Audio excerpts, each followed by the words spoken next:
Hi friends, welcome to Salem Padma சமையல். இன்னைக்கு என்ன பார்க்க போறோம்னா வெங்காய பக்கோடா குயிக்காக பண்ணுற மாதிரி பார்க்க போகிறோம். வாங்க போய் பார்க்கலாம்.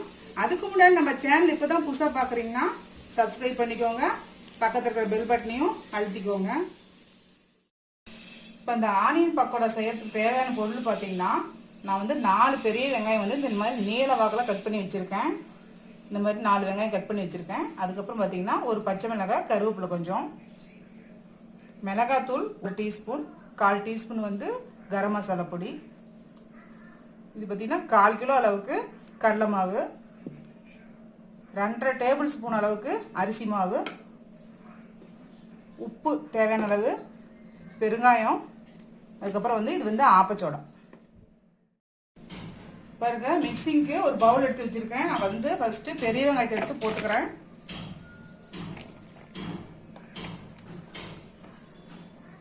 பெரிய வெங்காயம் போட்டுட்டு உப்பு தேவையான அளவுக்கு போட்டுக்கலாம். இப்போ போட்டுட்டு இது நல்லா பெசரி விட்டுக்கலாம். இது பார்த்தீங்கன்னா நல்லா பிசைஞ்சு விட்டோம்னா அப்படியே தனித்தனியாக வந்துடும் உங்களுக்கு. அப்போ வந்து பக்கோடா நல்லா வந்து கிறிஸ்பாக கிடைக்கும்.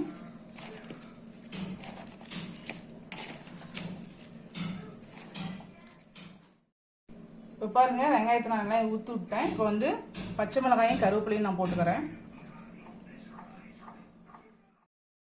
ஒரு பிஞ்ச் அளவுக்கு ஆப்பச்சோடா,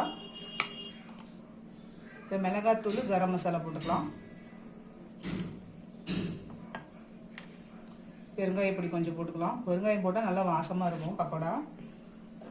இப்போ இது நல்லா வந்து மிக்ஸ் பண்ணிக்கலாம்.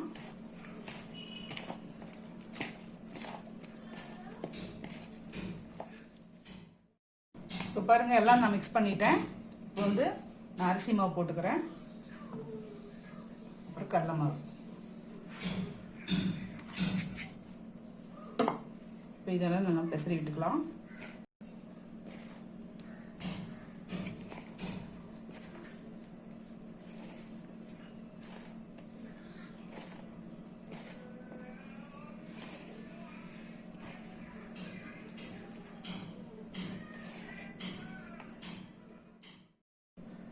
இப்போ பாருங்கள், நான் வந்து எண்ணெய் வந்து சுட வச்சு வச்சுருக்கேன். இது வந்து ஒரு சின்ன டேபிள் ஸ்பூன் அளவுக்கு ஊற்றிக்கலாம்.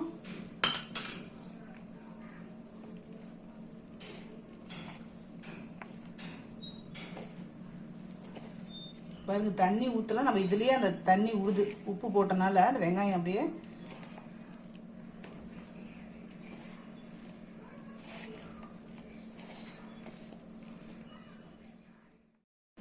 இப்போ லைட்டாக கொஞ்சமாக நான் தண்ணி தெளிச்சிக்கிறேன். தெளிச்சிக்கணும், ஊற்றக்கூடாது.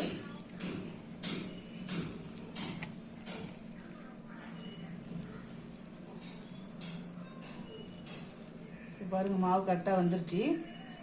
எடுத்து போட்டால் பாருங்க, எடுத்து அப்படியே ஊற்றுற மாதிரி இருக்கணும்.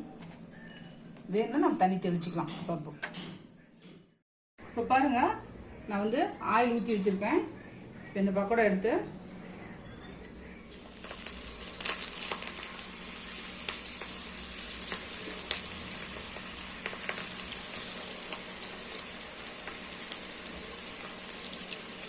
மீடியம் ஃப்ளேம்லேயே வச்சு வேக வைக்கணும். இப்போ அப்படியே திருப்பி விட்டுக்கலாம்.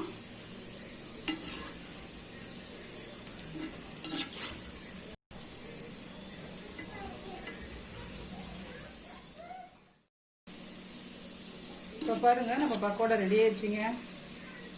ஆனியன் பக்கோடா ரெடிங்க. இப்போ பாருங்க, நாம செஞ்ச ஆனியன் பக்கோடா ரெடி ஆயிடுச்சுங்க.